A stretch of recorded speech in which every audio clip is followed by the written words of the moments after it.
In order to understand new ways, you must understand old ways. You know what has happened? The Western countries of the world took over the world and put their way of thinking and their way of building and their way of eating across the world. And we have lost so many important things about individual cultures. For example, I've been eating fancy, good food. But that's not the real food of the country. People always want to take me to a fancy restaurant. Or if you were my host, I would say, do not take me to a fancy restaurant. Sure. Take me to your favorite restaurant. ผมได้คุยกับนักออกแบบคุณปู่รุ่นใหญ่คุณนอร์แมนเขาคนนี้เคยเป็นถึงขั้น Vice President ประจำ Advanced Technology Group ที่ Apple ครับในวันนี้คุณดอนนอร์แมนมากับตำราเล่มใหม่ Design for a Better World.Design is a funny profession. Designers, they're so proud of their skills, they don't think about this. They say, oh, I don't like politics. But politics is very important what people can do. So designers have to learn more about the world, learn about history, learn about philosophy, about cultures. And once you can understand that, then you can bring people together.and help them understand that and find a good solution that everybody is happy with. Everybody is a designer.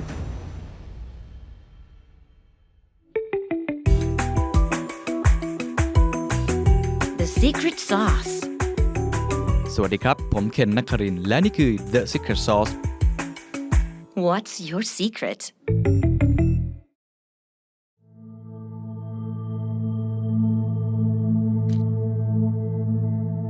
ความเหลื่อมล้ำปัญหาสิ่งแวดล้อมวิกฤตเศรษฐกิจอาชญากรรมการเมืองหรือแม้กระทั่งการช่อฉนทางธุรกิจปัญหาทั้งหมดนี้บางคนบอกว่ามาจากต้นตอเดียวกันนั่นก็คือ a bad design ครับหรือว่าการออกแบบที่ผิดไม่ว่าจะเป็นนโยบายสาธารณะความเชื่อวัฒนธรรมบรรทัดฐานทางสังคมหรือแม้กระทั่งมาตรฐานอุตสาหกรรมทุกอย่างล้วนแล้วแต่คือการออกแบบครับนี่คือส่วนหนึ่งที่ผมได้เรียนรู้จากการพูดคุยกับอาจารย์ดอนนอร์แมนครับท่านถือว่าเป็นปรมาจารย์ระดับโลกด้าน UX Design ที่หลายคนรู้จักผมได้เจอกับคุณนอร์แมนนะครับที่งาน AAD Global Forum Design for a Better World จัดโดยคณะสถาปัตยกรรมศิลปะและการออกแบบสถาบันเทคโนโลยีพระจอมเกล้าลาดกระบังแล้วก็โชคดีมากครับได้คุยกับนักออกแบบคุณปู่รุ่นใหญ่สิ่งที่คุณนอร์แมนตอบนั้นกลั่นออกมาจากประสบการณ์ของเขาจริงๆครับที่ได้เห็นการเปลี่ยนแปลงของโลกการเกิดขึ้นของนวัตกรรมครั้งแล้ว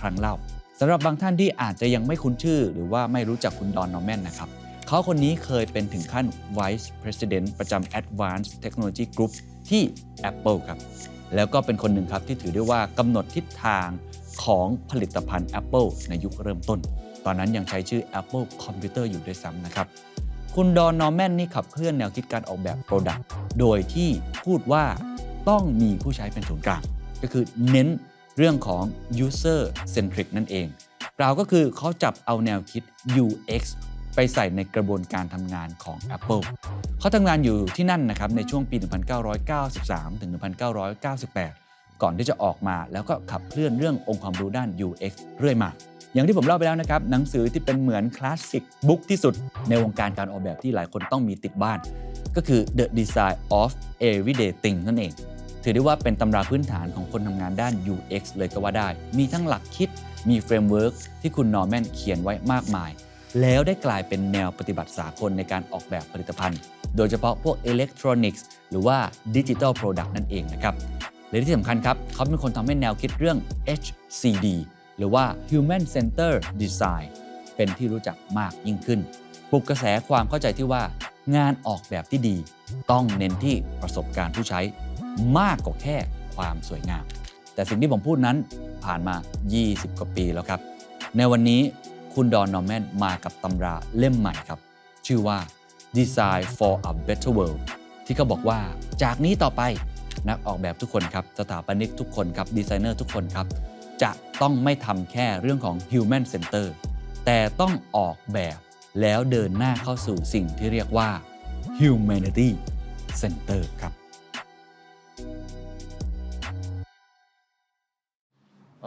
Okay, you have Thai version. Thank you so much. Interesting. I heard that this is your first visit in Thailand. So, Yes. how do you see Bangkok? as a designer's perspective? Well, it's interesting because when I come as a visitor, like I did, but to understand the university and the work that is being done here, I have not seen much of Bangkok. So I have seen the university and the inside of cars and the traffic.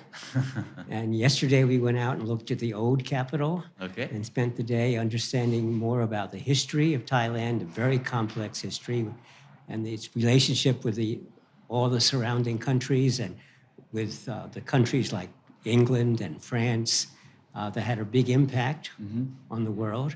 And that's very important for understanding the nature of today's Thailand. But I haven't spent much time understanding Bangkok yet. Okay. So I will have to come back. Oh, sure. You should spend more time in Bangkok. But let's talk about new ways of thinking about design. So, Don, you have been... Well, but in order to understand new ways, you must understand old ways. Okay, Because sure. It's very important that, you know what has happened, the Western countries of the world took over the world and put their way of thinking and their way of building and their way of eating across the world.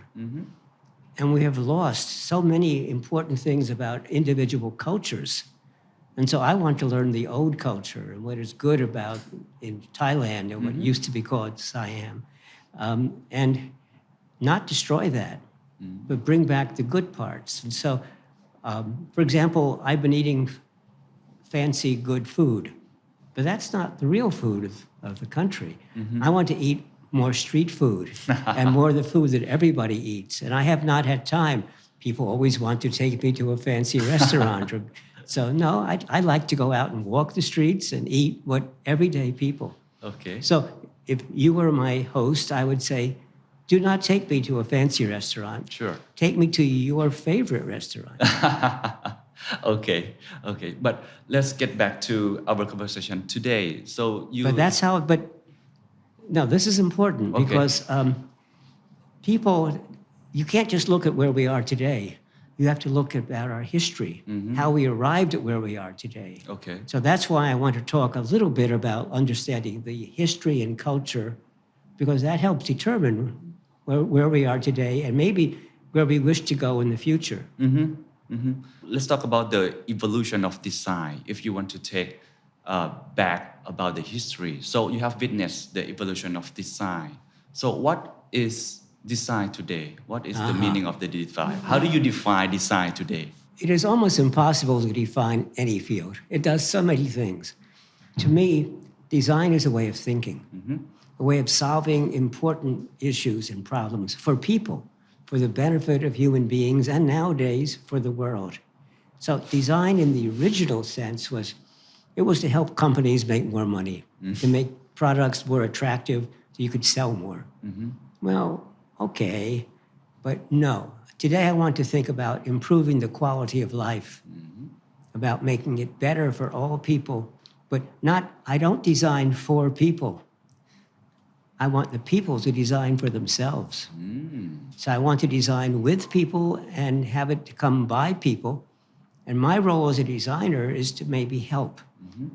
Because when they have a problem, they namely think of the symptoms, and I have to help them think about why that's a problem, the underlying causes. And that's more difficult to deal with. It may require politics, and it may require more money, or if it's public health, it may require understanding, diseases and sanitation. So we need to bring in experts, but the people should be making the decisions. So that's what I think is required in the future. Design is a way of thinking that can solve any issue, but only if designers work with the people who are experts in the issues. But more importantly, we have to work with the people who are affected. So it's designing with and by the people.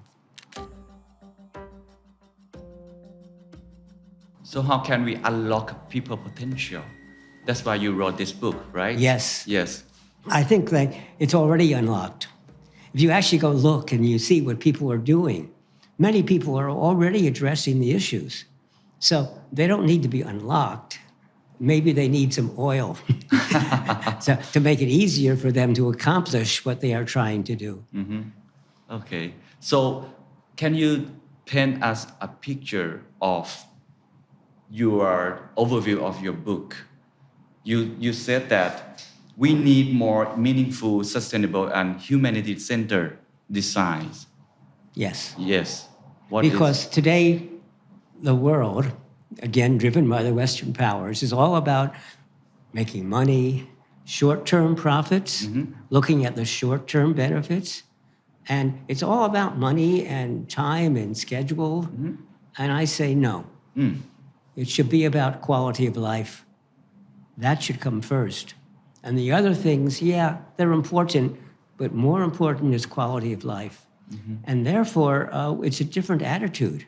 We have to look at the long term.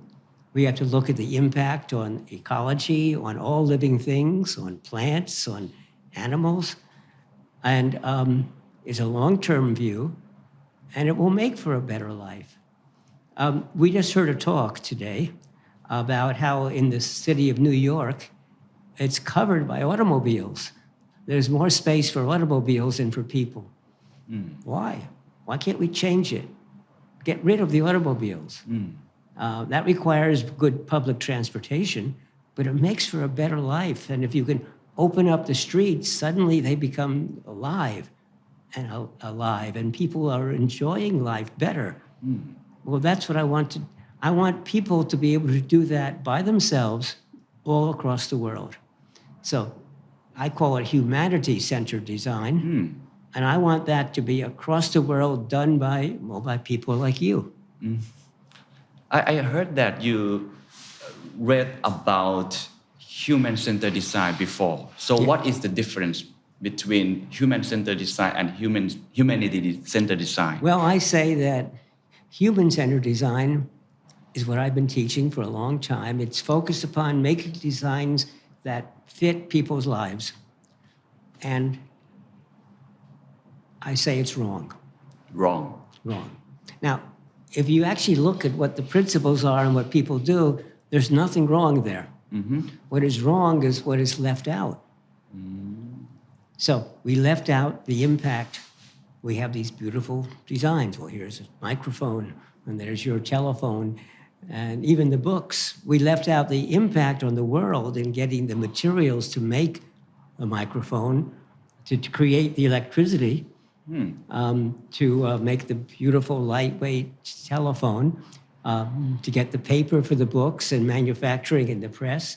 We're destroying the environment and by chopping down the forests, by mining to get these wonderful metals, by manufacturing, and then by making things that can't be repaired, and can't be replaced, so you throw it away, just destroying the world. That's what's caused climate change, is not thinking about this. That's what caused colonialism when the Western countries came in and told Indonesia how they should live their lives. And no, that's wrong. So designers should not be like colonialists, where you come in and you tell people what's good for them. No, people know what's good for them. So we want to help them, advise them, but only if we are asked. And so that's the difference. And how can we make a more sustainable design, inclusive design? What is the next step for us? Well, think about it. First of all, sustainable is too late. Sustainable means to keep it at the current state. No, the current state is horrible. We have to go backwards. We have to make more resilient designs. We have to make things that can do with less. So we have to use less electricity. We have to use less, well, electricity is good, but where does it come from? In Thailand, it comes from the burning of gas. That's not good for the climate. We have to switch over to new ways of generating that. That's one important thing. And because we're having climate change, the water level is going to rise. And in Thailand, that could be very dangerous for many sections of the city, not just near the ocean, because there'll be more rain. And so there'll be flooding even in the inside of the country. So we have to be thinking of that today because we don't have much time. And what are the key principles of these new ways of design thinking about? It's the same as the old principles, except we have to think more about the broad system of the world, not just the product, but about what we do to the environment and the living things. And second, we want to make sure that we are designing with and by people, not for people. Those are the main two principles that are different from human-centered design. Same thing that we do, except, so I say human-centered design is the letters HCD. Humanity-centered design is HCD plus. Plus the two things I just said. Okay, got it. อยากพูดถึงทฤษฎี HCD plus นิดหนึ่งครับก็คือก่อนหน้านี้มันใช้คำว่า HCD แต่ไม่มี plus นะครับก็คือ Human Centered Design ตอนนี้คุณดอนนอร์แมนพยายามนำเสนอแนวคิดใหม่ก็คือ HCD plus plus ก็คือ Humanity Centered Design ในวันที่โลกเดินทางมาถึงจุดที่ต้องสู้รบกับปัญหาใหญ่มากมายงานดีไซน์จึงต้องไม่ได้จบแค่การคิดถึงผู้ใช้เพียงอย่างเดียวแต่ต้องมี plus ขึ้นมา plus นี้เขาหมายถึง 1. บวกการคิดถึง root cause ของปัญหาครับคือต้องมี root cause หรือว่าต้นตอของปัญหานั้นด้วย 2. เมื่อเห็นรากของเหตุแล้วเราจะรู้ว่าปัญหามันใหญ่และซับซ้อนเกินกว่าจะแก้เพียงลำพังดังนั้นต้องบวกคำว่า collaboration เข้าไปอันนี้ถือได้ว่าเป็นหนึ่งในสกิลใหม่ของดีไซเนอร์ก็ว่าได้นะครับเขาบอกว่านักออกแบบจะต้องไม่โฟกัสแค่ผลิตภัณฑ์แต่คำนึงถึง stakeholder คือผู้มีส่วนได้ส่วนเสียในทุกมิติและจำเป็นอย่างยิ่งที่จะต้องมีผู้ร่วมออกแบบเป็นผู้เชี่ยวชาญในศาสตร์และสาขาวิชานั้นจริงๆและสุดท้ายครับเราจะเจอว่านักออกแบบที่เก่งในยุคนี้คือคนที่สามารถหาตรงกลางระหว่างความต้องการของทุกภาคส่วนได้และนำเสนอทางออกที่ไม่ทำร้ายใครทุกฝ่ายพอใจพอพูดแบบนี้ดูเหมือนง่ายครับแต่ผมว่าเราทุกคนเข้าใจดีครับว่าในความเป็นจริงมันไม่ง่ายขนาดนั้นและหนังสือเล่มใหม่ของเขาตลอดทั้งเล่มเน้นย้ำคำนี้ครับนั่นก็คือการบูรณาการทำงานร่วมกันของสาขาวิชาที่หลากหลายเพื่อให้เราสามารถมองปัญหาได้ครอบคลุมและออกแบบโซลูชันที่ Humanity Center ได้อย่างแท้จริง Do you have any suggestions or recommendations for new generation of designers today? Yes, many. Many. First of all, design is a funny profession, and people are very proud of their craft skills. But why aren't designers leading the world? If we really have powerful ways of thinking that could be applied to any problem, to policy making, to government, to public health, to healthcare, to education, to transportation, to living a better life, why aren't we leading the way? Well, designers, they're so proud of their skills, they don't think about this. They say, oh, I don't like politics. Well, but politics is very important what people can do. So designers have to learn more about the world. You should learn more about not just design and not just technology and not just manufacturing. Learn about the principles of business, learn about history, learn about philosophy, about cultures. You should learn about ethics. And you should also learn about what it takes to be a good politician, because a good politician is because different people have different views about what should be done. And oftentimes each view is correct from their point of view. And once you can understand that, then you could bring people together and help them understand that and find a good solution that everybody is happy with. But designers are part of that because designers have these methods of putting together. What designers loved when they work is the constraints. How can we build something when I have limited this and I have that problem and this problem? Well, that's about materials and things, but it's the same thing with politics. I have this problem and that problem. So I feel that designers ought to train themselves, get a better education to be leaders of the world, to lead not to one that's more profitable, but to one that's higher quality of life for everybody. Very simple. What skills or mindset do you think is the most important for next generation? To think more broadly. Broadly. Think about the impact of what Not you only are about doing. design. It's right. do not think only about design. Think about the way your skills here as a designer can actually change the world in a better place. But now, how do you convince somebody? Well, we always say you must understand the language of people you design for. So I am designing for the politicians. I am designing for the business leaders. I am designing for everybody. So I must learn the language of business. I must learn the language of politics. I must learn the language of media. So when I talk to media, I must talk in language that everyday people understand. Okay, got it. In your book, Design for a Better World, you say many problems come from human behavior. All problems come from human behavior. Right. How can we address human behavior? I mean, how designers can create solutions for positive human behavior. I don't want designers to create solutions for positive human behavior. That's designing for solutions. I've just been explaining, no. The way to address human behavior is to understand why people are behaving the way they are and to work with them, to have them help them develop the solutions. Don't tell them what is necessary. Don't try to persuade people. People don't like to be persuaded, right? But if I can work with you, then you will understand, and then maybe you will persuade me to do things differently. So what are the biggest challenges that we might face if we approach this All of the ones I just mentioned are very difficult. It's very easy to say we should work with people, do the designs by people. When you try to do it, it's very difficult. Right. Because we're dealing with different people who have different opinions. Bringing that together. Now, designers will say, well, that's not my job. Well, that's true. But you can't do your job unless you solve that problem. So if you are not good at this, okay, but let's bring in people who are good at bringing people together and work with them. Because look, if I am designing a new sanitation system, I will bring in, I'm not good at public health and sanitation. I bring in those experts.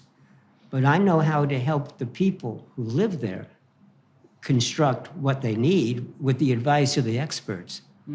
So if I am having trouble getting people to agree upon what they should do, I will bring in experts who are good at helping people work out their problems. So my job is I'm the conductor. Wow. I bring in the different players, but my job is to help bring them all together. What makes a good conductor? How can we become a good conductor? A good conductor understands the goal, takes a large scale view of if it's music, what are we trying to create? The melody, the harmony, the way of feeling, the emotions. Well, a good conductor for a project has to understand what the end result is. Not a particular result. You have to be able to be flexible because the people may all go in this direction, but they are still fighting. Well, maybe there's a different approach here where they can agree. Because one thing that designers are good at is creative thinking. Sometimes they call it thinking outside of the box.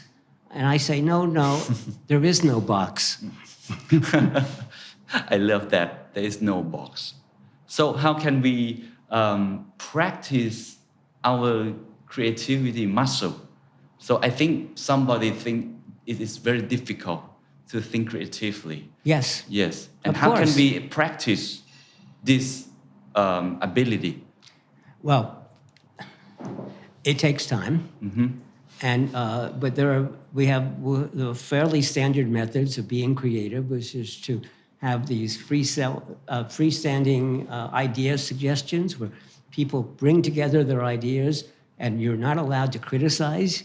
People can say any idea they like, in fact, crazy ideas, because a crazy idea may not be possible, but it makes you think differently. And that's how you become creative.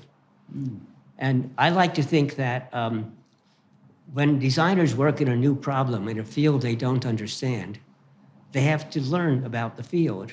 So they ask the experts questions. And quite often they will ask stupid questions. The most powerful question is a stupid question. Oh. 'Cause why is it stupid? Well, everybody knows the answer. Okay, well, what is the answer? And if they give you, you say, well, why is that? And eventually you keep asking, why is that? Until somebody will say, because that's how we've always done it. And you can say, oh, well, maybe we don't have to do it that way. Maybe there's a new way of doing it. So sometimes a stupid question is the most powerful question because you're asking about things that people have never thought about. They just believe this is the way we always do it and there's no other way. Well, maybe there is another way. Wow. Can I ask you a stupid question? Please. No, I like stupid questions. I am not a designer, but how can I approach designer's mindset in my industry, in my expertise? I am a journalist, but how should we embrace these new ways of thinking about design? Well, let me disagree with you. You are a designer. You're a journalist. Yes, So who are you creating in this story for? audience. And do you think about what would work for the audience? Yes, I try to think about that. And so the questions you are designing the questions to create something that will be of interest to the audience. And if I give an answer that no one could understand, you will stop me. So you are a designer. Look, everybody designs. When you sit down, when you decide, we just have a conference and there are lots of seats. Where do you decide to sit? Exactly. Yes, you sit in the back so that if it's dull, you can leave. You sit in the front so you can hear better. You sit near your friends. Or you keep away from your friends because you know they will talk a lot and you won't be able to hear. That's what designers do. They think about all the issues and decide what's the best course of action. And so you as a journalist are designing stories. Right. So everybody is a designer. Everybody is a designer. Wow. Now, different kinds of designers have different skills. So if you go to design school, you learn a different set of skills that are very powerful. The principles of those skills are very simple, but they may take many years to develop. Look, the principles of journalism are simple, Right. but you're not a good journalism until not only do you finish school, but you have many years of practice. That's true of every field. So let's talk about technology. How do you see generative AI impact our work and lives? Every time there's a new technology, it changes the world. And we have to learn to adapt to it because generative AI, people are afraid, oh, it will take away my job. And I say, no, it will make your job easier. But you can now do things you could never do before. And you have to learn to creative. Don't be afraid of it, but actually help shape it. If you're a designer, why aren't you designing how we use generative AI in a powerful, positive way? And is it a perfect system today? No, it's a horrible system today. It makes up wrong answers. It does all sorts of horrible things. But that's okay. It's new, very young. It will be better. Every month it gets better and different. But it changes the way we interact with technology. For the first, we use computer search a lot. That will go away. We don't want to search. Search still doesn't give me my answer. It says, here's where you might find the answer. I want the answer. Generative AI will give me the answer.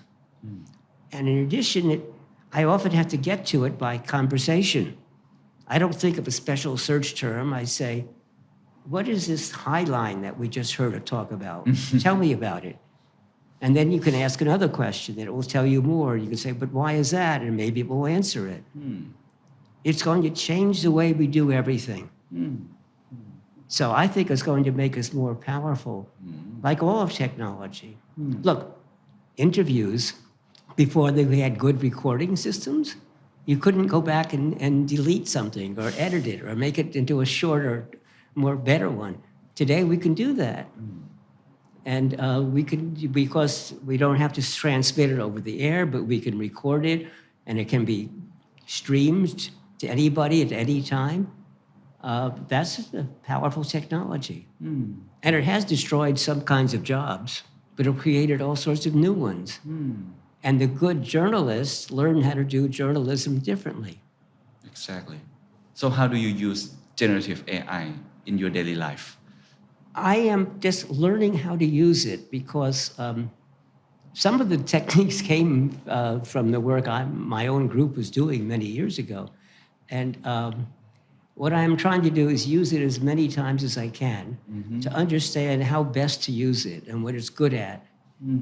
And I've sometimes used it in my writing to say, oh, that's too long. Would you make it shorter? And I don't like the results. So I think someday it will do it, but it doesn't know. It knows how to rewrite, but it doesn't know what's really important. And so therefore it's often it leaves out the most important things in making it shorter. No. But yes, but when I do searching, when I need an answer of something, for example, I have trouble remembering people's names sometimes. So I've learned to say, what is the name of the person that was talking about about a new way of showing a picture of the Brooklyn Bridge in New York from many different angles, but in one picture. And it will give me the answer often. That's weird because sometimes people can answer that question, but only if they have a great amount of knowledge. Well, ChatGPT has a great amount of knowledge. And they may not give me the answer right away, but it'll give me something, and I'll say, no, that isn't quite what I meant, but why don't you give me an answer which includes... So Chat will remember its previous answer, so I can say how to change the question to change the answer. And I'm doing that more and more, and I find it very effective. So no longer do I do simple search by putting in a few words or a sentence, but rather I tell the system what I'm looking for. Wow, interesting. But that's going to change many people's lives. It's going to make it... People are worried about school. What does it mean when people have the essays written by chat? Is that cheating? And I say no. In fact, I'm in favor of cheating. In school, it's the only place where you're supposed to work alone. When you have a real job, well, look how many people it's taking to do this interview. There are people all around us. You don't work alone. So in school, why should I work alone? If I have to write a paper, why can't I ask my friends, did you write a paper in this last year? Maybe, can I see it? Can I copy parts of it? It's cheating because we're not allowed to do that. So we have to lie and say we did it. But no, I should be allowed to take your paper and put it inside my paper, but I will say so. This comes from my friend. And my teacher will say, did I ask the right people? Did I put it together well? So in my new book that you have in your hand, in many places, there's nothing new. Everything is from other people. But what's new is how I put it together and how I structured it and the perspective, the way I make you think about those issues. That's what we're looking for. Wow, interesting. So the last question is about you. Right now you are 88 years old, but you... Actually, in Asia, I'm 89. But you look so healthy and stay, motivated. So how do you stay motivated and energetic? I'm always curious. I'm always asking questions. As a professor, what's wonderful, especially about American students, is American students always want to show the professor is wrong. So they argue with me. Wow. And I like that. You like it? Keeps me young. It means I better be thinking about all these ideas, and because I want to show I'm not so old, but also sometimes I am wrong. If I'm wrong, I want to know. So if a student shows me that I'm wrong, I say thank you, because if I'm wrong, I want to change what I'm doing. And so working with these students who are like that keeps me young. Wow. What was the biggest mistake that you have made and you have learned from them? I'm not going to tell you, but Have I done many things wrong and I've learned from life? Absolutely. I've made many things that I'm ashamed of today, but at the time I didn't know better. And so, yes, as I grow older, I grow more wise, I hope. But I've learned because I try to use, I don't think much about the past. I try to forget the past, except where I think I can learn from that experience and change the way I do things. What's next for Don Norman? The question, what's next, is never works for me because I never know what I'm doing. In fact, most of my students think I don't know anything because I talk to them when I don't understand what I'm doing. And I'm working through trying to understand. Like when I wrote this last book, I didn't understand all of that. I had to learn and read and talk to many people and travel many places and to understand it. And when I finally thought I understood and I wrote the book, okay, that's finished. Now I'm on to the next thing. So I find some other area of which I don't understand. and I'm now thinking about the importance of policy in the world and how designers might contribute. But I don't really understand even what policy is because it has many, its laws and its regulation and its ways of doing things. And I don't understand yet what I'm doing.